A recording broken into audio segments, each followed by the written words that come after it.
Hey everyone, Midits here. Wrecking Ball is a strange book. Wimpy Kid wasn't doing so great in the past 3 books. Double Down is just absolutely terrible, and Getaway and Meltdown are only a little bit better. So Wrecking Ball had a lot of things it needed to fix if Wimpy Kid were to return to how it once was. Now, there are things here that are great, and things here that are interesting, to say the least. Let's just dive straight into this mess. The book starts with, like a lot of others, with a small story before the proper plot of the book begins. Greg has a ton of junk, and he decides to have a garage sale to sell some of it. But it ends up not working out as it starts raining in the middle of it. He not only makes no sales, most of his stuff is completely damaged. There's a second smaller story that I love here, as it involves Greg wanting to become famous. Greg has an idea where Riley gets attacked by a dog and Greg saves him, so he has Riley have bacon in his pockets. But Riley gets so scared of some tiny dogs that he eats the bacon. So Greg technically saves him by telling his parents, but it's not what he had in mind. I'm a fan of it because it remembers how one of Greg's defining things is his wanting to gain fame. We're sadly at a point where remembering a core part of the character is an incredible aspect of the book. The main story is that Greg's great aunt recently passed away, and the Heffleys got a large inheritance from her. Susan says she wants to add a bigger kitchen to the house, but when the rest of the Heffleys ignore that idea, she gets upset and says that's what they're gonna do. Before they can begin construction, the Heffleys have to fix some things with the house. And here's one aspect of the story I was initially not that big a fan of, but after looking over it, my opinions have kind of changed. That being the grout. Greg, as a kid, was super scared of grout, which is filler for bathroom tiles, but he wasn't aware of what it actually was. While cleaning the house, Frank finds hair in the drain, and Greg becomes super scared of the grout again. I know a lot of people complain about this, finding it out of character and making Greg too childish, but to be honest, what's the difference between the grout and the muddy hand? Greg was terrified and believed in both things. So now I don't believe Greg being scared of the grout is that out of character. One more important thing to mention during this is that the Heffleys have a hot tub, which has caused them some problems. Eventually, construction starts as they begin building the new addition. We get to see how the neighborhood does not like this at all.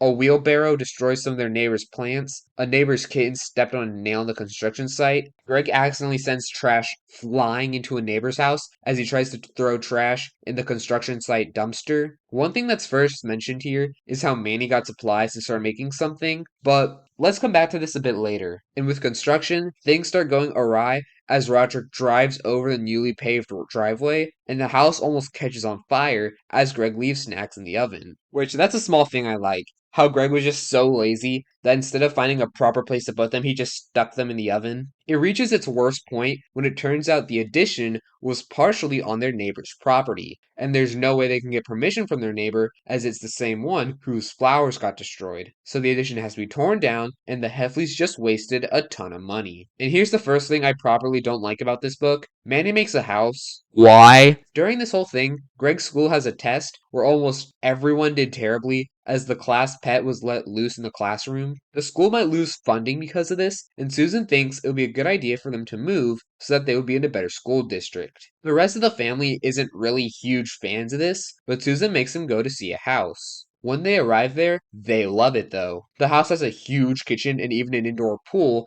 so the Heffleys are now down to move to that house. Greg tells Rowley about the move, and he just completely loses it. The Heffleys still have to sell their home, so they hold an open house. They get no buyers until right at the last second when a couple wants to purchase a home. The Heffleys hold their own going away party since the neighborhood still hates them. Riley is at the party, and he gives Greg a gift, which is a collage with pictures of the two of them together. We then see Greg and Riley both cry as they're both clearly going to miss each other. This is one of my favorite moments in the whole series. One thing I love about Diary of a Wimpy Kid is how Greg is a very flawed person, but throughout the earlier books, we see Greg have a few moments that show he can change for the better. We see Greg be cruel in not treating Rowley like an actual friend throughout the books, but this is one of the rare moments where you can see he truly cares about his best friend. This book has been super interesting so far. There has never really been a change so drastic in the series, and considering how the previous books have felt so over the top, it's nice seeing Greg go through real problems. This book has had some rough moments, but the highs have easily outweighed the lows. Right?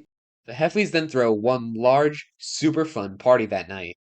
The next day, the house is a mess after the party. The Heffleys were supposed to move next Sunday, but they accidentally put it for that day, so they had to get all their things in the trucks immediately. The couple didn't want the hot tub, so there was going to be a person moving it. That was also today. He begins picking up the hot tub and moving it over the house. Riley shows up, starts crying. Someone starts taking their furniture, thinking that it's trash day. Greg tries to get him to leave, but the guy moving the hot tub thinks he's signaling him. The guy moves the crane backward and runs over the Heffley's couch. The hot tub destroys the chimney, breaks on the chimney, practically almost kills Frank and Susan as they land right in front of them. Turns out there was a wasp nest in the chimney, and they went after the crane operator.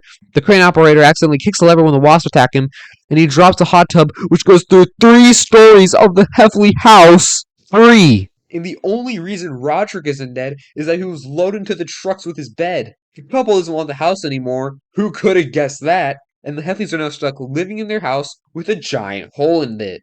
So, what did we learn from this? I don't think I've ever seen such a massive 180 in quality in my entire life. We suddenly go from a flawed book with interesting concepts and heartfelt moments to the most over-the-top, nonsensical garbage possible. It felt for a second that there was going to be actual progression in a Wimpy Kid story, but it backpedals so incredibly hard at the end. There is one other thing I wasn't a huge fan of besides the ending. That is the storyline where Manny makes a house. That's another instance of things being way too extra for no reason. But besides that, this felt like a return to form for the series. The moment with Greg and Rowley is incredible. It felt like the writing of the characters was more important than the wacky hijinks they dealt with. But it seems that's just not the case. There's not a positive spin to put here. We know that the next book after this is even worse. But hey, book 16 and 17, at least in my opinion, were definitely a step in the right direction. And book 18, that's going to be it for now. I hope you guys enjoyed today's video. If you did, go check out some other content. I have a ton of other Wimpy Kid related stuff. If you really enjoyed it, you can subscribe, I guess. And I'll see you all in the next one.